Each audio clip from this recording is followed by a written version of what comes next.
सत्यों जय गुरुदेवाय नमः। सत्यों जय गुरुदेवाय नमः। सत्यों जय गुरुदेवाय नमः। सत्यों जय गुरुदेवाय नमः। सत्यों जय गुरुदेवाय नमः। सत्यों परम पूज्य महान संत सम्राट जी महाराज के श्री चरणों में कोटि कोटि प्रणाम। आदि गंगा माता गोमती के श्री चरणों में कोटि कोटि प्रणाम। 88,000 ऋषियों के श्री चरणों में कोटि कोटि प्रणाम। और सतयुग तीर्थ की इस तपोभूमि को कोटि कोटि प्रणाम। मेरे प्यारे गुरु भाई बहनों, माताओं, बच्चे और बच्चियों, आप सभी को सादर सत्यों जय गुरुदेव। आज गुरु पूर्णिमा का पावन पुनीत ये पर्व है। पूरे देश में या दुनिया में जितने भी लोग सनातन धर्म को मानने वाले लोग हैं, जो गुरु परंपरा को मानते हैं, वो सब आज का दिन सबके लिए बड़ा शुभ दिन है और अच्छा दिन है। हर शिष्य ये प्रयास करता है कि गुरु पर्व के दिन हम लोग जरूर अपने गुरु आश्रम पर जाएं और अपने गुरुदेव के श्री चरणों के पर मत्था टेके और उनके चरण रज को माथे लगाएं और उनके अमृतमयी वचन जो हैं वो हमारे कानों में पड़ेंगे और हम उसको उन शब्दों को आत्मसात करेंगे। ये हर शिष्य का एक भाव होता है, एक चिंतन होता है। ये आदिकाल से गुरु परंपरा का ये महत्व शुरू हुआ। अनादिकाल में तो सृष्टि का पूरी व्यवस्था बनकर के तैयार हुई, लेकिन आदिकाल से ये गुरु परंपरा का महात्म शुरू हुआ। मेरे प्रेमी जनों, उसी तरह से आज हम आप सब सतयुग तीर्थ की इस पावन धरा पर इस गुरु पर्व पर बैठे हुए हैं। आप लोग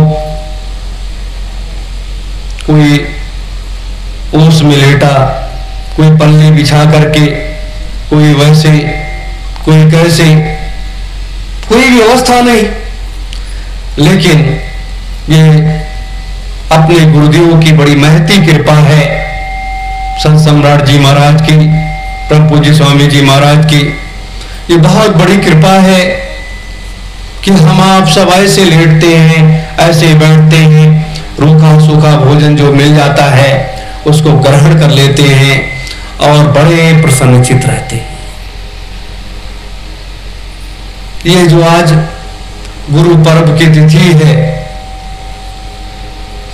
ये हम आप सबके लिए इसलिए महत्वपूर्ण है कि जब से इस सृष्टि का संचालन हुआ, आदिकाल से ये गुरु परंपरा का महात्म शुरू हुआ,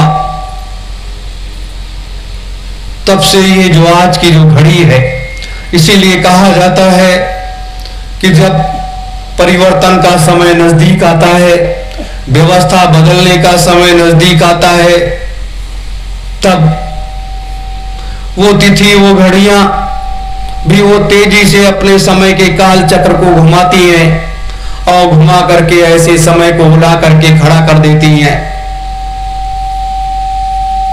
आज की जो घड़ी है ये आप जानते हो कि कितने सालों के बाद आई है। या हमारे मनीषियों ने उस घड़ी को तेजी के साथ घुमा करके लेकर के आए और यह तो उसे वो समय का चक्र घूमते हुए आज स्थिति में आ गया। आज इस सतयुग तीर्थ की इस पावन धरा पर हमें आप सबको भी बैठने का सौभाग्य प्राप्त हुआ।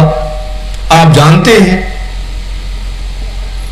कि सतयुग तीर्थ की इस पावन धरा पर ये निमसा की ये पावन भूमि आज भी हजारों महात्मा इस भूमि के अंदर बैठे हुए हैं, इसी भूमि के अंदर बैठे हुए हैं और वो भी साधनारत हैं। लेकिन आज का दिन गुरु परंपरा के हिसाब से सबके ज्ञान चक्षु खुल जाते हैं और सब लोग अपने गुरु को याद करते हैं और साक्षात अपने गुरु का दर्शन करते हैं। आज का दिन सबसे महत्वपूर्ण दिन होता है। आज के दिन गुरु अगर सच्चा सदगुरु है तो वो अपने झोली खोल करके उसके पास साल भर की जो भी कमाई है वो अपने बच्चों को, सब बच्चे बच्चियों को लुटा देता है और फिर वो झोली को खाली कर देता है और फिर उसको भरने के लिए वो साधना में लीन हो जाता है। ये हमारी गुरु परंपरा की एक बहुत बड़ी विधा है, ये बहुत बड़ी चीज है जिसको गुरु के सानिध्य में रहने वाले लोग को ये जानना चाहिए, समझना चाहिए कि जिस दिन ये गुरु पर्व आता है, गुरु पूर्णिमा आती है, उस दिन ब्रह्म मुहूर्त की वो वेला जो महात्माओं की है 3 बजे से 3:09 से वो दोनों हाथों से लुटाना शुरू कर देते हैं और रात्रि के 12:30 बजे तक उसको लुटा करके खाली कर देते हैं। उनके पास वो अपने पास कुछ नहीं रखते हैं। इसीलिए कहा गया है कि अगर गुरु भी हमारा संसार छोड़ करके चला जाता है तब भी वहां से बैठ करके वो हमारी आपकी संभाल करता है और हमारी आपकी रक्षा करता है। गुरु कभी नहीं, अगर सच्चे सदगुरु ने आपका हाथ पकड़ लिया तो कभी नहीं छोड़ते हैं, वो हमेशा आपके हाथों को पकड़े रहते हैं। जैसे स्वामी जी महाराज ने आज कहा कि बच्चों, ये सतयुग तीर्थ की ये पावन धारा ये दुनिया के लिए एक, इस मृतलोक के लिए एक वो स्थान बनने जा रहा है जिसके बारे में संसार के लोगों को नहीं मालूम है। आज 2,36,000 वर्ष 2,36,000 वर्ष 17 दिन 2,36,000 और 17 दिन, इतने वर्षों के बाद आज ये गुरु पर्व की वो तिथि आई है। वो तिथि आई है जिसमें एक साधना करने वाला व्यक्ति संसार के सारे सद्गुरुओं की वो सारी शक्तियों को वो अपने अंतर में समाहित कर लेगा। अगर ऐसे शिष्य होंगे तो संसार के सद्गुरुओं के जितने भी बड़े बड़े मनीषी संत महात्मा ऋषि मुनि यति जति हैं वो सब अपनी शक्तियों को खाली करके वो सब दान कर देंगे। ये इतने सालों के बाद ये तिथि आई है और ये तिथि आई किस लिए है कि ये एक युग का ये इस युग का एक बदलाव होने जा रहा है जिसके बारे में लोगों को नहीं मालूम है और इतनी बड़ी शक्तियों की आवश्यकता है और वो सारी शक्तियां आज एक जगह एकत्रित हो जाएंगी। जब सारी शक्तियां एक जगह इकट्ठा हो जाएंगी और उन सारी शक्तियों को एक जगह इकट्ठा करके इस युग परिवर्तन के कार्य में उनका प्रयोग किया जाएगा, उन शक्तियों का प्रयोग किया जाएगा। मृतलोक की ये शक्तियां जो हम आप इसे देखते हैं, जो वह रूप में हमारे आप के अंदर दिखाई देती हैं, ये हम आप सब उन शक्तियों से हमें आपको प्रेरणा मिलती है। मेरे धर्म प्रेमी गुरु भाई बहनों, जब जब इस पृथ्वी पर बड़े से बड़ा अत्याचार हुआ और जब जब लोग चित्कार उठे, चिल्ला उठे, तब तब आगे बढ़कर के हमारे महात्माओं ने, हमारे मनीषियों ने उस व्यवस्था को संभाल लिया और अपनी शक्तियों को अपने ही किसी योग्य शिष्य को दे करके और उसके अंदर उन सारी शक्तियों को समाहित करके और उससे बड़े से बड़ा काम करवा दिया। जैसे भगवान श्री राम का जब अवतार हुआ, अवतार होने के बाद उनकी शिक्षा दीक्षा गुरुकुल में हुई, लेकिन उस समय के दो ऐसे मनीषी, दो ऐसी शख्सियत जिन्हें हम ब्रह्म ऋषि कहते हैं, एक ब्रह्म ऋषि की उपाधि को प्राप्त करने के लिए कठोर तप करके उन्होंने ब्रह्म ऋषि की उपाधि प्राप्त की और उन शक्तियों को इकट्ठा करने के बाद वशिष्ठ और विश्वामित्र ने राम और लक्ष्मण के अंदर उन शक्तियों को समाहित कर दिया और समाहित करने के बाद और कहा कि राम, जिस काम के लिए इस मृतलोक में आप आए हो, पहला कर्तव्य आपका वही बनता है कि आप इस कार्य को पहले पूर्ण करो। एक योजना बन करके तैयार हुई, एक रास्ता मिल गया और राम और लक्ष्मण सीता जंगल की तरफ आगे बढ़ गए। उन्होंने हजारों महात्माओं का सानिध्य और आशीर्वाद प्राप्त किया और प्राप्त करने के बाद इतनी बड़ी लड़ाई को जीत लिया। मेरे धर्म प्रेमी गुरु भाई बहनों, इसीलिए कहा गया है कि गुरुर् ब्रह्मा गुरुर्विष्णु गुरुर्देव महेश्वरः और गुरुर् साक्षात् परब्रह्म तस्मै श्री गुरुवे नमः। गुरु सबसे बड़ा होता है, गुरु से बड़ा कोई नहीं होता, परमात्मा भी बड़ा नहीं होता। परमात्मा के भेद को गुरु भी जान लेता है, लेकिन गुरु के भेद को परमात्मा नहीं जान पाता है। इसलिए सबसे बड़ा, चाहे वो मृतलोक में हो, चाहे वो स्वर्गलोक में हो, कहीं भी हो, लेकिन गुरु से बड़ा कोई नहीं होता है। मेरे धर्म प्रेमी गुरु भाई बहनों, तो ये कार्य की एक रास्ता है, ये कार्य की एक व्यवस्था है। आज इस गुरु पूर्णिमा के पावन पुनीत पर्व को मैं आपको वो सारे राज रहस्यों को खोल करके आपके बीच में रख दूंगा, जो कभी भी आप अपने आध्यात्मिक सत्संगों में नहीं सुना होगा। पूज्य स्वामी जी महाराज ने भी वो सारी चीजों को बचा करके रखा था, उसे कभी नहीं बताया। संत सम्राट जी ने उसे हम लोगों को कभी नहीं बताया, लेकिन उन्होंने बताया। अगर बताया नहीं तो हम लोग जाने कैसे। लेकिन आज जब साधना में मैं बैठता हूं, चाहे वो रात्रि हो या दिन हो, तो मालिक की दया और मौज एक अलग धारा बहती है और उस धारा को पकड़ करके, उस सीढ़ी को चढ़ करके और वहां तक पहुंचता। मेरे धर्म प्रेमी गुरु भाई बहनों, ये मनुष्य का शरीर मिलना तो बड़ा दुर्लभ था। ये दुर्लभ शरीर जो अपने लोगों को प्राप्त हो गया, ये उस गुरु की बड़ी महती कृपा है और बड़ी दया है जो हमें आपको ये शरीर मिला। और हर युगों में,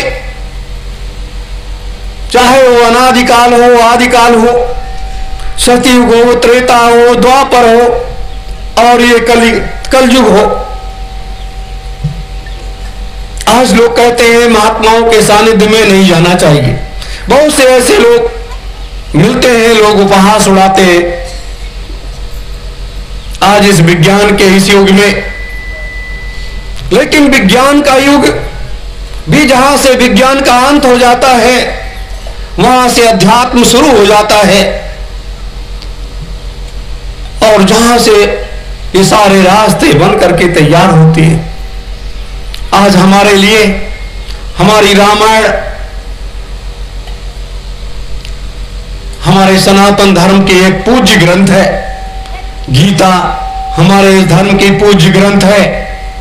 वेद और पुराण, उपनिषद ये हमारे पूज्य ग्रंथ हैं जो दुनिया में किसी ने नहीं देखा। हमारे मनीषियों ने, हमारे महात्माओं ने जंगलों में बैठ करके, कंदराओं में बैठ करके और वो सारी संरचना को कर डाला और हम यहां आपको एक रास्ता दिया।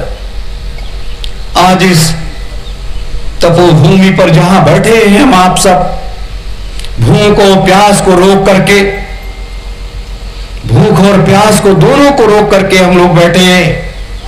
आप जानते हैं ये किसकी भूमि है? ये तीनों लोकों में इस भूमि को सुरक्षित कर दिया गया था कि आने वाला समय जब सत्पुरुष का अवतार होगा और जब वो शक्ति का आगमन होगा तो उसकी जो व्यवस्था वो बनाने के लिए आगे बढ़ेंगे। कैसे बनाएंगे? इसलिए इस भूमि का तीनों लोकों में वर्णन होता है। आज इस सतयुग तीर्थ की इस पावन धरा पर जहां पर बैठ करके मनु और शत्रुपा ने इस मृतलोक का विधान तैयार किया था, मृतलोक में कैसे इस व्यवस्था को संचालित किया जाएगा, मनुष्य की ये व्यवस्था कैसे चलेगी, कैसे ये नाते रिश्ते, ये सारी चीजें उन्होंने तैयार किया था। यही वो जगह है। मेरे धर्म प्रेमी गुरु भाई बहनों, जैसे ये जीवन दुर्लभ है वैसे समय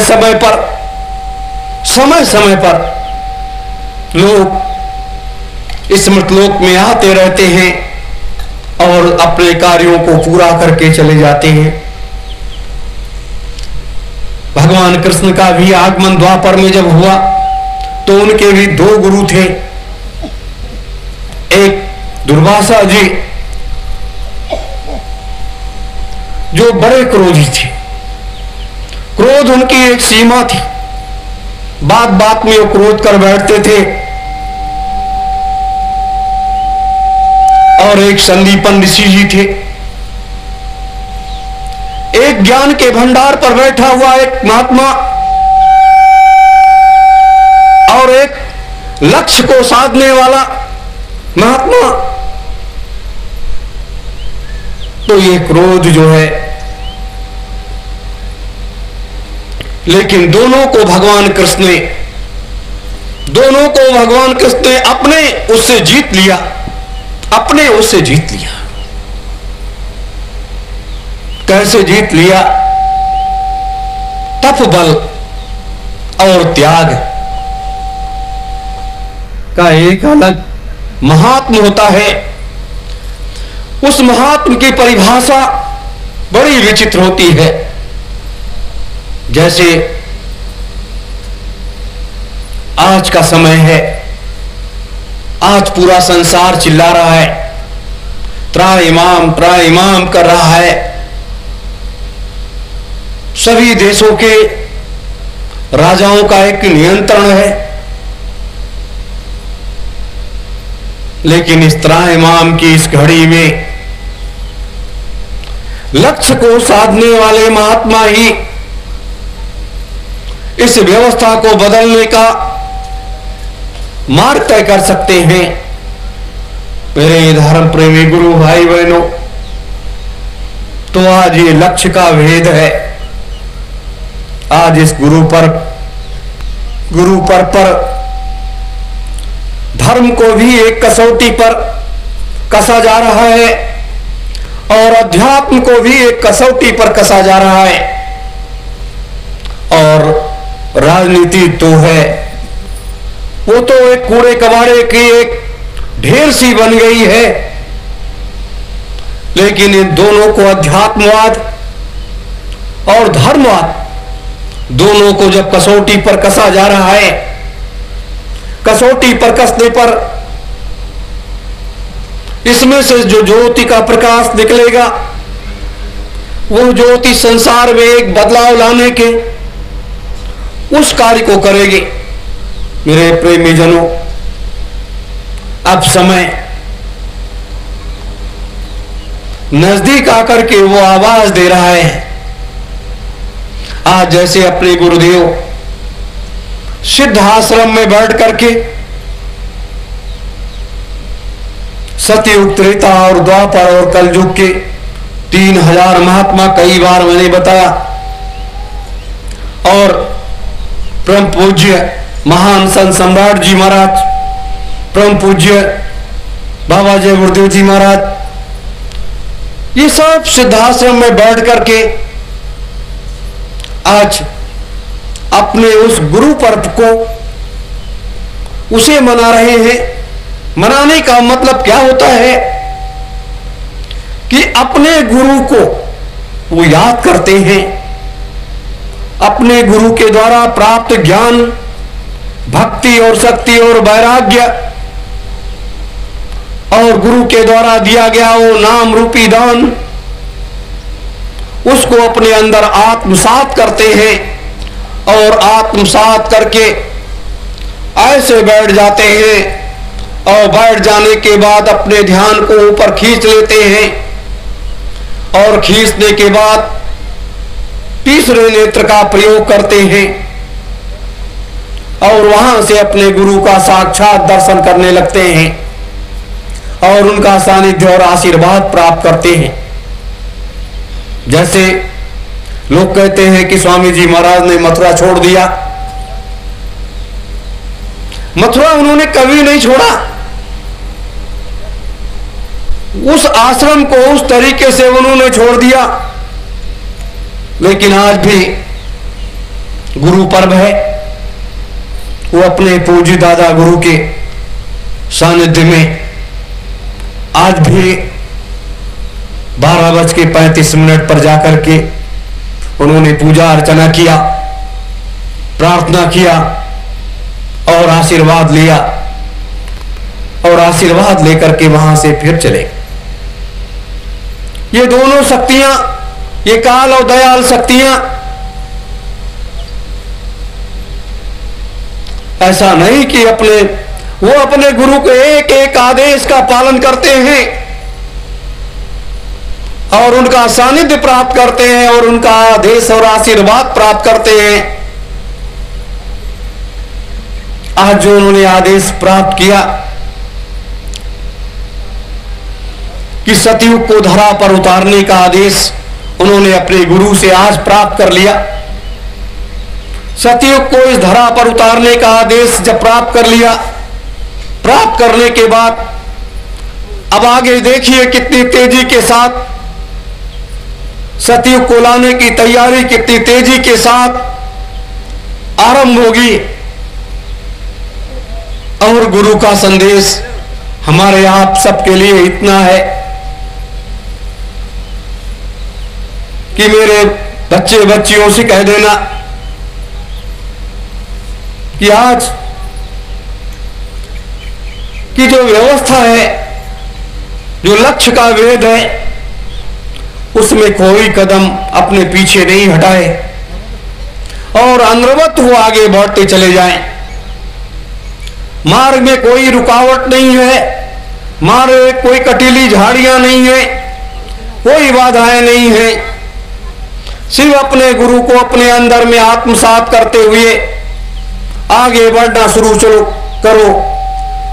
आपके साथ लाखों लोग चल पड़ेंगे, आपके साथ आवाज में आवाज मिला देंगे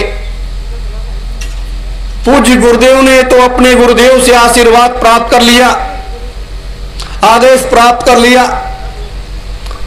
लेकिन अपने लोगों ने अपने गुरुदेव से क्या आशीर्वाद, क्या आदेश प्राप्त किया,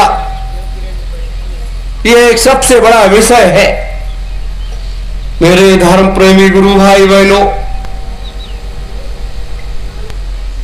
इस जीवन के मूल्य को अगर हम आप सब समझ जाएंगे तो लक्ष्य विरोध में कोई समय नहीं लगेगा। ये बलकल वस्त्र परम पूज्य स्वामी जी महाराज ने लोगों को, करोड़ों लोगों को पहनाया था, 1 करोड़ लोगों को, और कहा था कि जब तक ये जो है बलकल वस्त्र आप धारण कर रखेंगे, जब तक परिवर्तन नहीं हो जाता है, जब तक सारी व्यवस्था नहीं बदल जाती है, जब तक सतयुग नहीं आ जाता है। परम पूज्य महान संत सम्राट जी महाराज वो भी बलकल वस्त्र धारण करते हैं, और बलकल वस्त्र ये क्यों? ये बलकल वस्त्र एक त्याग की एक मिसाल है, ये त्याग की एक मिसाल है।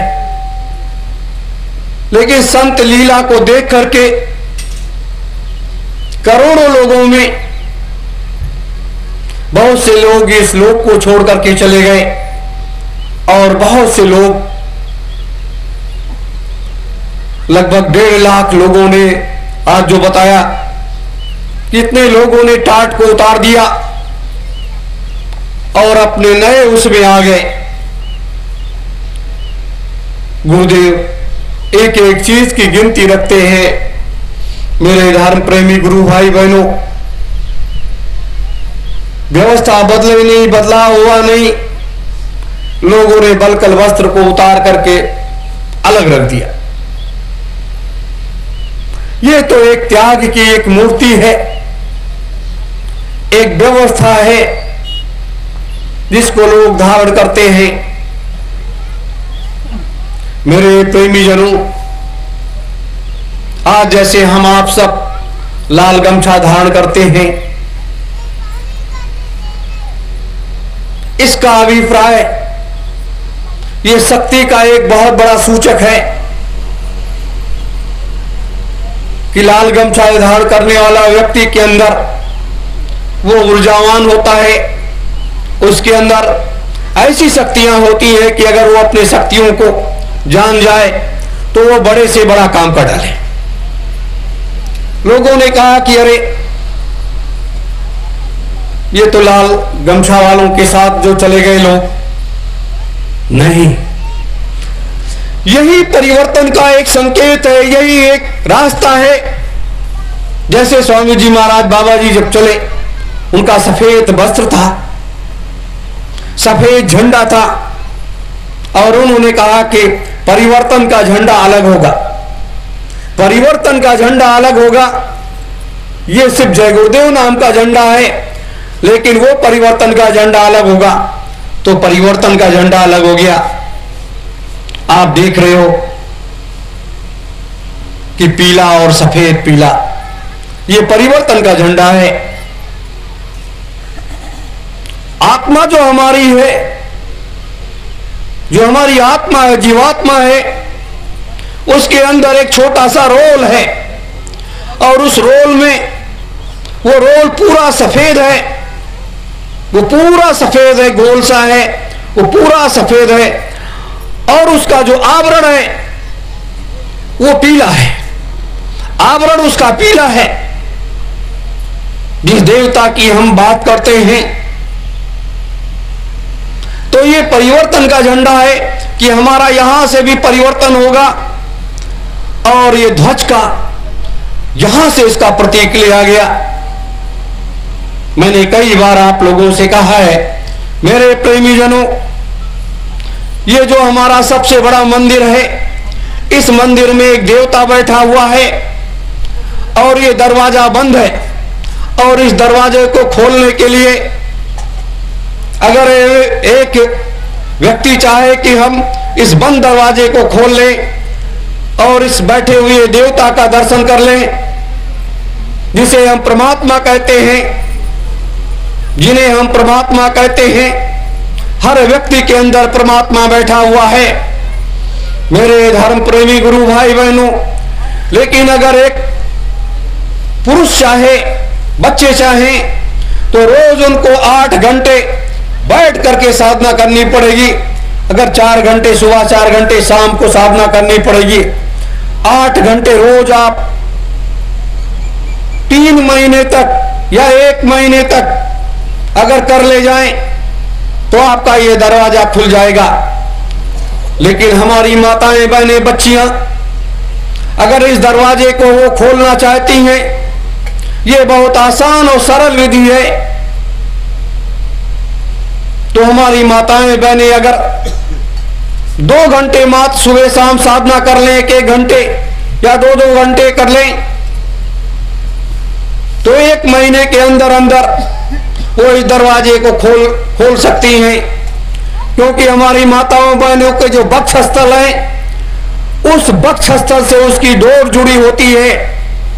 और जब हमारी माताएं बहनें साधना करने के लिए बैठती हैं, चाहे वो सुमिरन करने के लिए या ध्यान लगाने के लिए या भजन करने के लिए जब वो बैठती हैं, तो उनके वक्षस्थल से जो ये दरवाजा जुड़ा हुआ है, हमारी माताओं, बहनों, बच्चियों के अंदर ममत्व का एक भाव होता है। और वो ममता का भाव जब होता है और जब वो साधना करने लगती हैं, तो ममता का भाव जो होता है वो वक्षस्थल में उतरता है। और वक्षस्थल में अंतर में जब वो उतरता है, तो वो उस दरवाजे को धीरे धीरे ढीला करने लगता है और वो दरवाजा खुल जाता है। और उस देवता का, बैठे हुए देवता का, उस परमात्मा का दर्शन हो जाता है।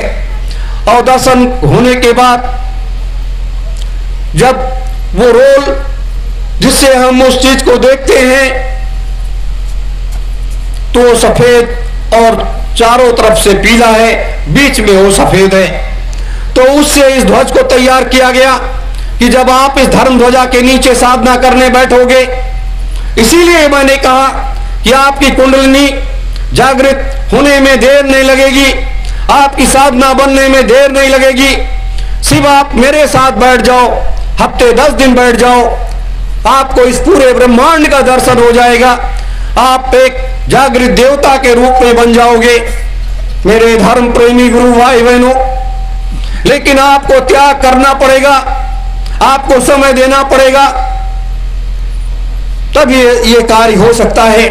अभी ये जो धर्म ध्वजा का चबूतरा है, इसको अपने लोगों का भरसक प्रयास है। आज जो मालिक का आदेश हुआ है कि इसको 21 अक्टूबर का जो कार्यक्रम है, वो कार्यक्रम 5 दिन का कार्यक्रम होगा।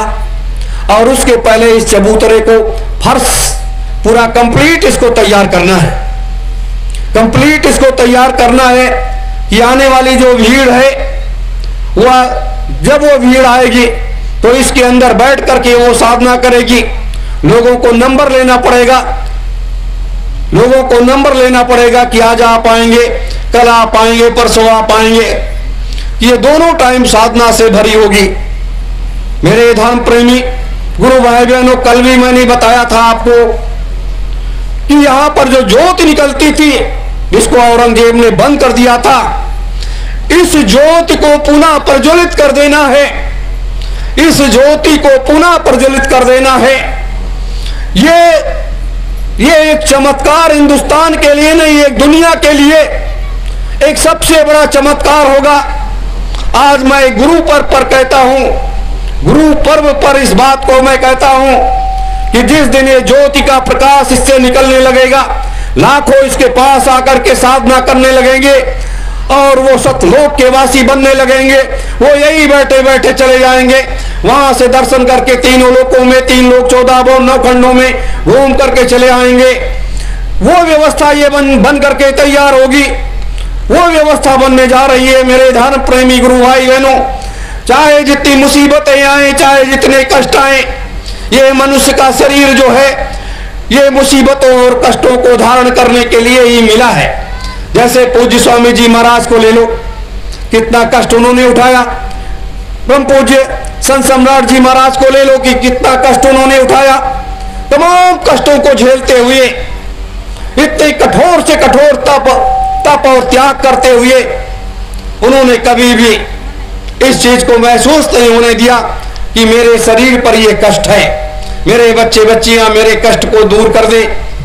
नहीं, जो पूरे संसार को, सबके सारे कष्टों को दूर करता है, उनके बच्चे बच्चियां उस कष्ट को कैसे दूर कर पाएंगे कि बच्चे बच्चियां तो उस कष्ट दूर करने का और रास्ता भी नहीं जानते।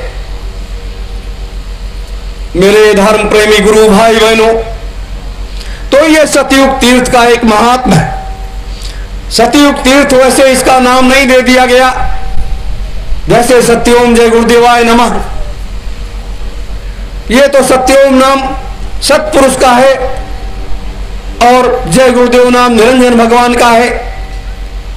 तो ये पिता और पुत्र का तो नाम हो गया और पिता और पुत्र की आराधना होने लगी, पिता पुत्र की जय जयकार होने लगी।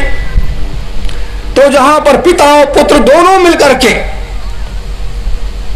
पिता की शक्ति उसके पुत्र के अंदर जब समाहित हो गई, सारी चीजें हो गई, तो उस रास्ते पर चलने में जब, तो उसका नाम दिया गया सत्योम जय गुरुदेवाय नमः। सत्योम जय गुरुदेवाय नमः ये एक महामंत्र है। कलयुग में पहली बार 3000 महात्माओं से और अपने ये 2 महापुरुषों के अपने गुरुदेव से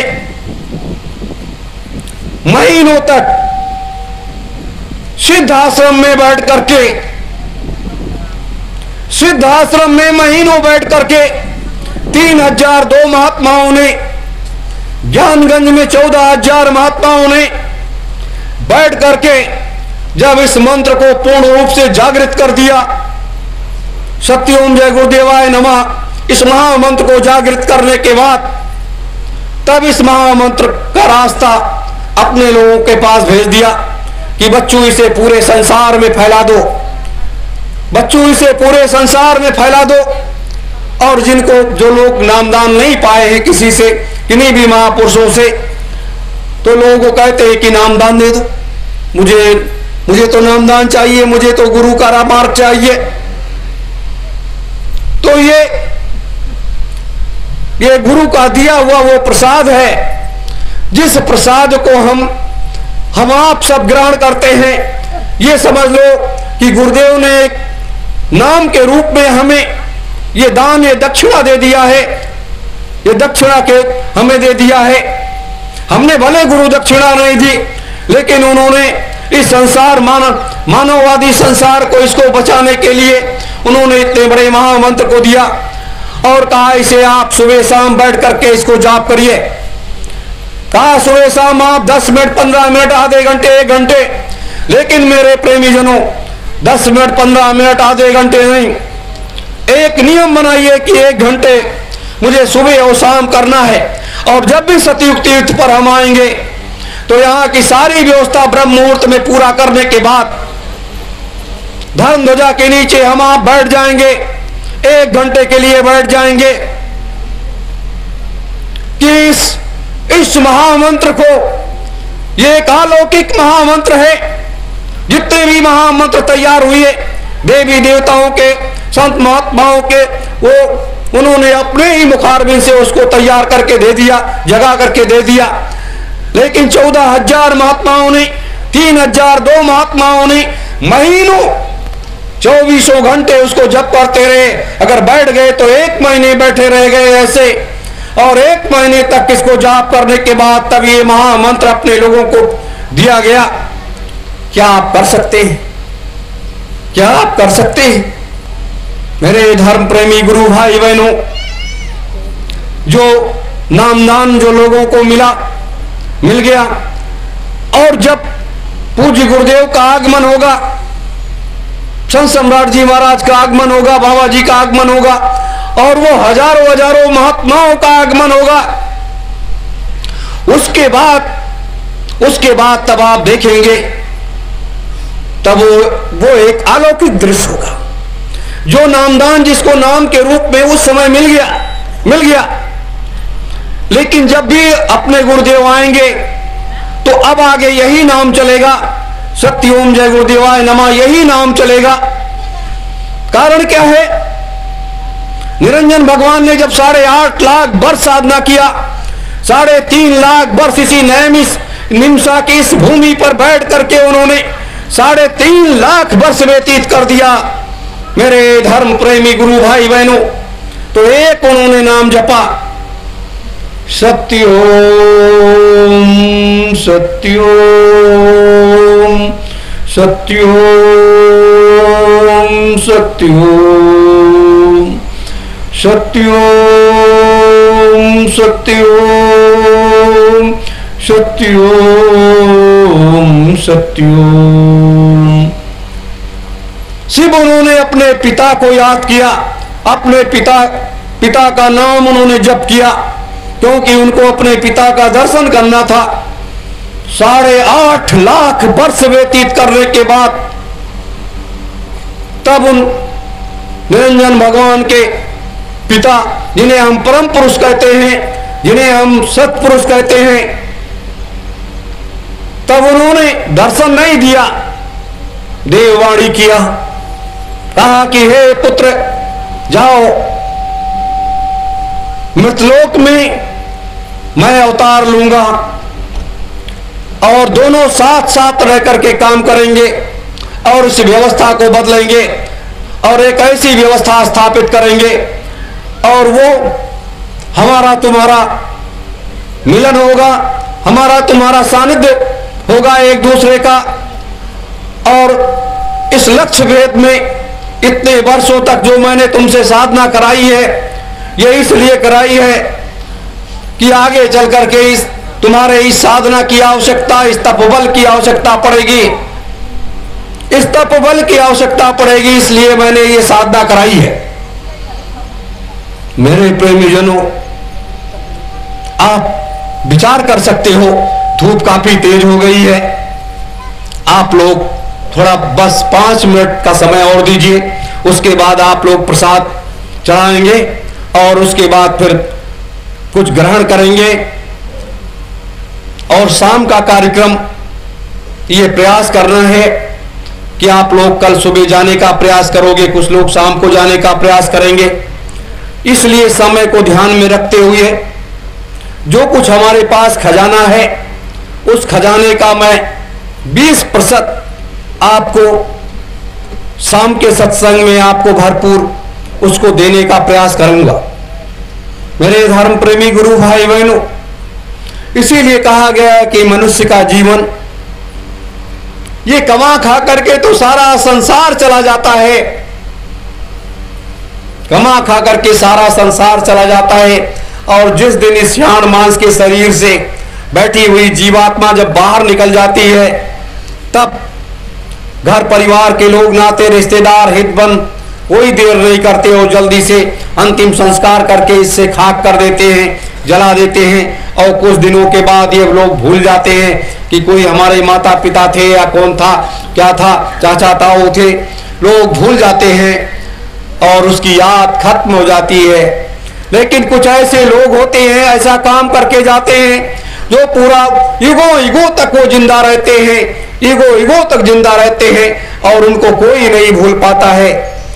इसीलिए मैं आपको त्यागी तपस्वी बनने की बात नहीं करता, मैं आपको ये कहता हूं कि आप गृहस्थ आश्रम में रह करके, गृहस्थ आश्रम में रह करके और अच्छे तरीके से गृहस्थ आश्रम में रहिए और महात्माओं का, संतों का सानिध्य प्राप्त करिए। संत महात्माओं का सानिध्य में रह करके एक उच्च कोटि के योग्य व्यक्ति बनिए। क्रोध जो है, क्रोध जो हर व्यक्ति के एक अग्नि की ज्वाला होती है, एक ज्वाला काम की होती है। व्यक्ति के अंदर जब काम वासना सवार होती है तो तमाम तरीके से वो ऐसे रास्तों पर चल पड़ते हैं लोग। और एक होता है मस्तिष्क का क्रोध, वो क्रोध आपके खून को जला देता है और आपसे गलत निर्णय करा देता है, आपसे गलत निर्णय करा देता है। कभी भी क्रोध को फटकने नहीं दीजिए। अगर आपके पास क्रोध आ जाए तो आप अपने गुरु को ध्यान करने लगिए, या उसको उनके मंत्र को जपने लगिए, या वहां से हट जाइए, या उस मार्ग को बदल दीजिए। मेरे धर्म प्रेमी गुरु भाई बहनों, कभी भी क्रोध को फटकने नहीं दीजिए। ये क्रोध क्या होता है, कई रास्तों पर, कई मंजिल पर तय होता है। कहीं कहीं क्या होता है कि पूर्व जन्मों के भी कई ऐसे उदाहरण है जो मिलते हैं। तो यह इसके बारे में मैं शाम को आपको बताऊंगा। मेरे प्रेमी जनों, मैं बता रहा था निरंजन भगवान के बारे में। तो निरंजन भगवान ने जब इस तरीके से साधना किया, उनके पिता का आदेश मिल गया, उन्होंने अपने मार्ग को, अपनी मंजिल को तय करना शुरू कर दिया। और जब सत्पुरुष इस मृतलोक में आए, जब पिता का आगमन हुआ इस मृतलोक में, तो इस मृतलोक के नियम के हिसाब से उन्होंने अपने कदम को आगे बढ़ाया। उन्होंने कहा, बच्चों हम सत्संग सुनाते हैं, मेरे सत्संग को सुनो, मैं नामदान देता हूं, मेरे नामदान को आप लोग ले लो और शराब मान से दूर हो जाओ। उन्होंने रास्ता लोगों को पकड़ाना शुरू किया। लोग रास्ता कितना पकड़े कि नहीं पकड़े वो अलग बात, लेकिन इस व्यवस्था को जैसे आपने इस जंगल को काट करके इस आश्रम को बना दिया, उसी तरह से इस व्यवस्था को भी बदल करके एक दूसरी व्यवस्था अपने पूज्य गुरुदेव या परम पुरुष या हम सत्पुरुष कह लें, उस व्यवस्था को बदल करके इसी तरीके से बना देंगे। और 2,03,000 वर्षों की यह व्यवस्था 2 लाख वर्ष तो संतयुग के रूप में रहेगा और 3,000 वर्ष के लिए सतयुग राज करेगा। उसको 2,000 वर्ष उसको ब्याज के रूप में दिया गया। तो वो 2,03,000 वर्ष की व्यवस्था ये बनाने की तैयारी हो रही है, जिसमें आप लोग लगे हुए हो। आप लोग का काम सिर्फ सत्संग सुनना है, यहाँ की देख रेख, यहाँ की व्यवस्था है। अभी मैंने वो काम नहीं बताया जो आपको काम करना है। भाई 2,03,000 वर्ष की व्यवस्था बनाने के लिए अभी आपको भी तो काम करना है। हमारे 88,000 ऋषियों ने अपने सारे कार्य को पूरा करने के बाद 75 साल में उन्होंने पूरा करके यहाँ उस अपनी सारी शक्ति को समाहित कर दिया। आदि गंगा को उसका जिम्मेदार बना दिया कि जब हमारे बच्चे बच्चियां आएंगे तो उनको इसे वापस कर देना। तो आदि गंगा उसकी रक्षा करती रही और उसको वापस कर दिया। तो वो महात्माओं, हमारे 88,000 ऋषियों ने वो सारे काम किया। अब वो वही काम हमें आपको अभी करना है, वही काम हमें आपका करना है। ये दाहिना हाथ, ये बायां हाथ, ये हमारे कर्म करने के रास्ते हैं और इन दोनों हाथों से कर्म करना है। एक हाथ में धर्म नीति है तो एक हाथ में राजनीति है। तो दोनों धर्म नीति और राजनीति, ये दोनों का वैवाहिक संबंध है, जैसे पति और पत्नी। तो ये दोनों कार्य आपको काम करना है कि आप धर्म पर भी आप अगर चलना पड़े तलवार की धार पर तो आप चल सकते हैं, राजनीति के धार पर चलना पड़े तो आप चल सकते हैं। क्योंकि ये मानव समाज, ये मानव सभ्यता जो है, ये इस समय की कलिकाल की अंतिम बेला की ये बड़ी दूषित हो गई है, ये बहुत दूषित हो गई है। इस कचरे को बार बार साफ करने के लिए बड़ी मेहनत करनी पड़ती है।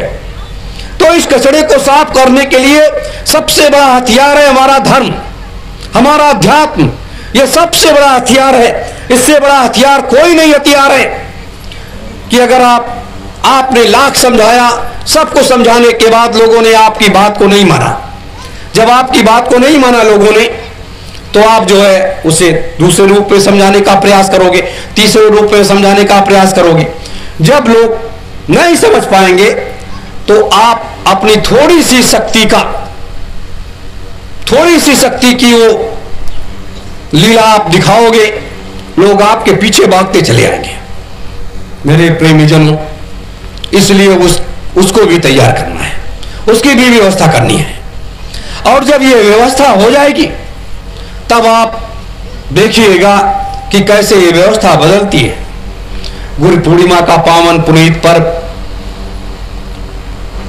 के समय हम अपने पूज्य गुरुदेव से, हम आप सब लोग ये प्रार्थना करें कि हे मालिक, हमें इतनी शक्ति दो कि आपके बताए रास्ते पर चल सके, भक्ति का मार्ग छोड़े नहीं, सत मार्ग पर चलते रहें और तन मन धन से हम लोग सेवा करते रहें और जो भी जैसा भी आप चाहें वैसा हम लोग करते रहें। मेरे प्रेमी जनों, आज गुरु पर्व में गुरु के दरवाजे खुले हुए हैं, वो दोनों हाथों से लुटा रहे हैं। आपको जो भी मांगना होगा, अभी आप मंदिर में जाओगे, अभी आप वहां मंदिर में जाओगे और उस मंदिर में जाकर के जो कुछ मांगना होगा वो आप वहां मांग लेना, वो वहां मांग लेना, वो आपका सब पूरा हो जाएगा, आपको वो सब मिल जाएगा। आपको सब इसलिए मिलेगा कि अपने गुरुदेव वो आज तो तैयार ही बैठे, बड़ी मुश्किल से इन महापुरुषों को खजाने खाली होते हैं। अब जहां करोड़ों लोग हैं, करोड़ों में बांटोगे, थोड़ा थोड़ा मिलेगा, और आप थोड़े लो और मांग लो। अब जो भी इच्छा आपकी होगी मांगने की, वो आप सब मांग लेना, आपका पूर्ण हो जाएगा। मेरे धर्म प्रेमी गुरु भाई बहनों, यही तो एक महात्मा है, यही वो कवच है। और मैं आज क्यों कहा शाम को यहां बैठने के लिए, कि यहां पर बैठने का हमारा मकसद धर्म ध्वजा के नीचे, यहां भी अपार शक्तियां समाहित है और उन अपार शक्तियों के बीच से थोड़ा सा अंश आप लोगों को देने का प्रयास करूंगा कि नहीं वो भी हमें मिले। अगर वो भी सब मिल जाएगा तो उससे बड़ा से बड़ा काम किया जाएगा। अपने लिए नहीं, अपने लिए नहीं, इस मानव कल्याण के लिए, इस व्यवस्था के लिए, इस संसार को बचाने के लिए और नव सतियों के स्थापनार्थ, इसलिए इस कार्य को इसलिए मांगने जा रहे हैं। मैं तो आदि गंगा से जब पहली बार आया था 20 तारीख को, 20 अगस्त 2020 में और 21 अगस्त 2021 को 20 को मैंने खुल करके आदि गंगा से मांग लिया कि मां, जो धरोहर है मेरी वो आप वापस कर दो। इससे तो सारा काम होना है, इससे तो सारी व्यवस्था होनी। तो मांगने में कभी भी अपने माँ बाप से कभी पीछे नहीं रहना चाहिए। बच्चे तो हमेशा माँ बाप के लिए बच्चे ही होते हैं और माता पिता हमेशा दया का आशीर्वाद वो देते रहते हैं, बच्चा चाहे लायक हो या नालायक हो। तो इसलिए आज आप लोग अभी जाएंगे, जो भी मांगना होगा मांग लेंगे। मेरे धर्म प्रेमी गुरु भाई बहनों, और शाम का सत्संग प्रयास हमारा होगा कि जल्दी शुरू किया जाए। सूर्य भगवान की एक महिमा जैसी रहेगी, लेकिन शाम का समय आपको भरपूर देना पड़ेगा। भरपूर समय आप लोग दीजिए, मैं आपको वो सारी धाराओं को उड़ेल करके रख दूंगा जो आपको कहीं नहीं मिला होगा। बस इन्हीं शब्दों के साथ आप सभी धर्म प्रेमी गुरु भाई बहनों को, संसार के सभी धर्म प्रेमी गुरु भाई बहनों को सादर सत्य ओम जय गुरुदेव।